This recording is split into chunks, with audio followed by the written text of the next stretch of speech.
communities facing dam removal consider all the emotions of various stakeholders in combination with the science and facts, then how can they ultimately come up with a plan that serves both the public and this river's ecosystem? This sounds like a real challenge.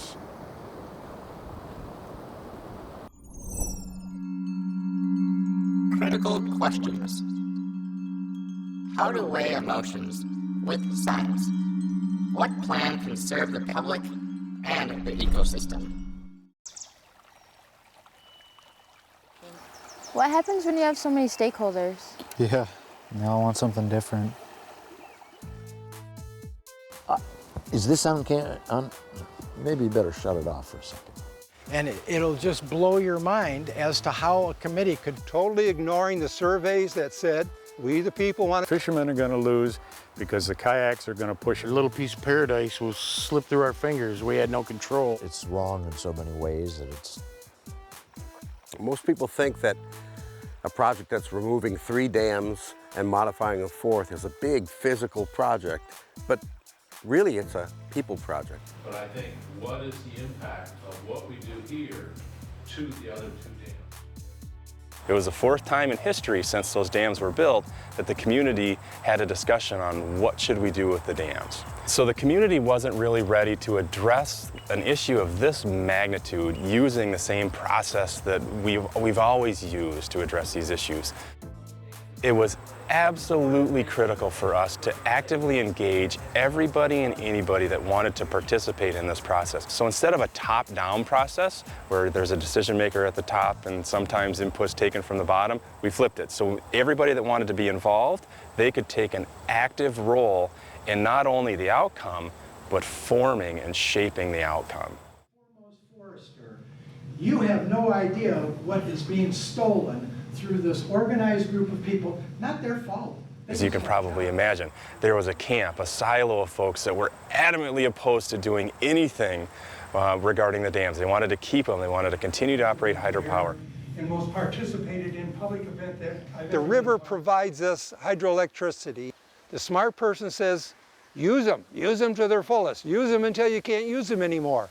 We're turning our back on the most logical, natural thing that we have.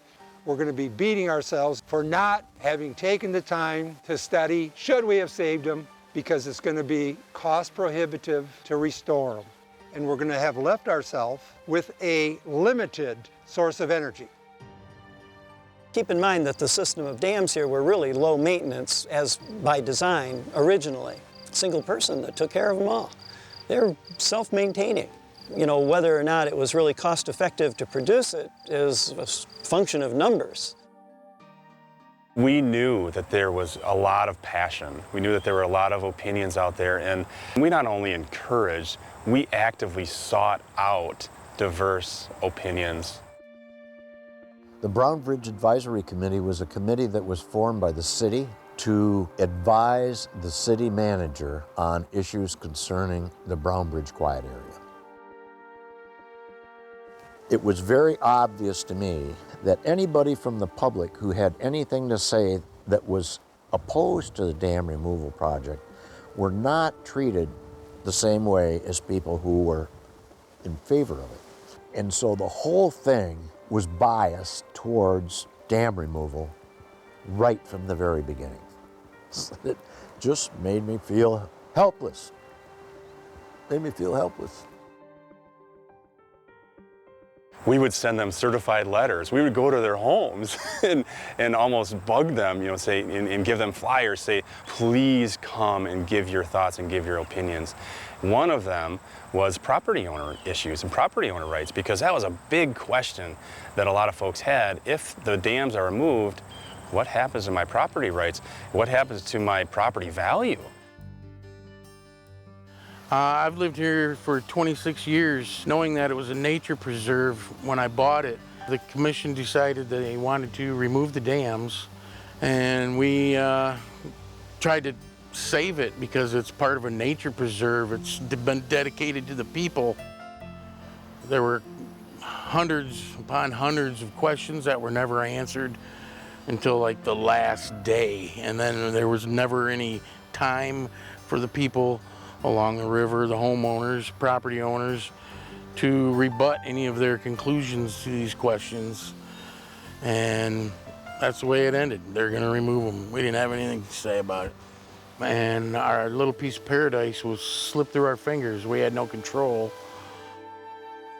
Instead of the river's edge being 45, 50 feet away from the front of my house, now it's 650 feet away from the front of my house. I have no frontage. There's no compensation. It's disheartening for sure. There's nothing you can do about it, and you're watching everything die around you. Yeah, it tore a piece of me right out. Well, there's always two sides to every story. Grand Traverse County and the city of Traverse City really made a leap of faith. And the county and the city still maintain their autonomy for the decision-making process, but they also allowed the community to form this Boardman River Dams Committee that embraced anybody and everybody that wanted to participate in any meetings. We actually had, from 2005 to 2009, when the decision was made, we had over 200 public meetings. We had over 1,000 people actively participate. We used that input to form the foundation for the engineering and feasibility study to look at the pros and cons of removing, modifying, or keeping the dams. If you were interested in the project, you volunteered and you were on that team. You helped form the project and you helped form and develop how we were going to assess the pros and cons of dam removal, retention, or modification. It was never one person. It was never 5 people. If it was never 40 people. It was literally hundreds of people involved in this. In my mind, we could not provide a good, comprehensive, succinct recommendation to the county and the city without having all of those diverse opinions involved. I like people that are passionate. I like people that stand up for what they believe. And a lot of times that's what you see. But a lot of times what you have to do is get past that emotion. And there's nothing wrong with emotion. You have to get past that and look at the science.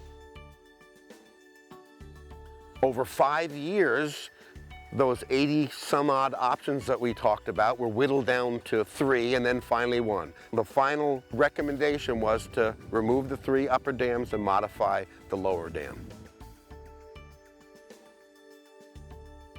And I think that the environmental aspects of the Boardman had a voice through all of the environmental experts that participated in the project. And it had a voice above and beyond the environmental aspects. It had a voice that also incorporated human uses, so the social uses, the recreational aspects, the tourism aspects, and in order to sustain not only the environmental aspects of the Boardman River into the future, but also serve as an environmental foundation to sustain and enhance the economic prosperity of the region. Find more Science Smarts at intotheoutdoors.org.